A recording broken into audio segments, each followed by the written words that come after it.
Hi friends, எல்லாருக்கும் வணக்கம். நம்ம இன்னைக்கு வானகரம் மார்க்கெட், மீன் மார்க்கெட் போயிருக்கோம்.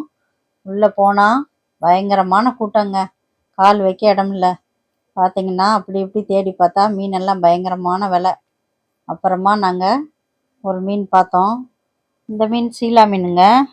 அதை பார்த்துட்டு நாங்கள் வேறு மீன் பார்க்க போனோம். இது வஞ்சர மீனுங்க. ரேட்டு ஓவராக இருந்தது, அதனால் நாங்கள் வாங்கலை. அடுத்த மீன் பார்க்க போனோம். இது என்ன மீனுன்னு எங்களுக்கு தெரியலைங்க. அவரும் கேட்டால் வெள்ளை வவால் மாதிரி இருக்கும் டேஸ்ட்டுன்னு சொன்னார். அதை வாங்கிட்டோம் நாங்கள் 500 ரூபாய்க்கு. 1.25 கிலோ இருந்தது. உங்களுக்கு இந்த மீன் பேர் தெரிஞ்சுன்னா கீழே கமெண்ட் பண்ணுங்கள். நாங்கள் இது வரைக்கும் சாப்பிட்டதே இல்லை. அப்புறம் வீட்டுக்கு வந்துட்டோம் க்ளீன் பண்ணிவிட்டு. வீட்டில் பார்த்தீங்கன்னா வாஷ் பண்ணிவிட்டு வறுக்க ரெடி பண்ணுறோங்க. இது பார்த்தீங்கன்னா முள்ளே கிடையாது, நடுவில் ஒரே ஒரு குருத்தெலும்பு மாதிரி இருக்குது. நாங்கள் வறுத்துட்டோம். செம்ம டேஸ்ட்டாக இருந்ததுங்க. பிடிச்சிருந்தா லைக் பண்ணுங்கள், ஷேர் பண்ணுங்கள், மறக்காமல் சப்ஸ்கிரைப் பண்ணுங்கள்.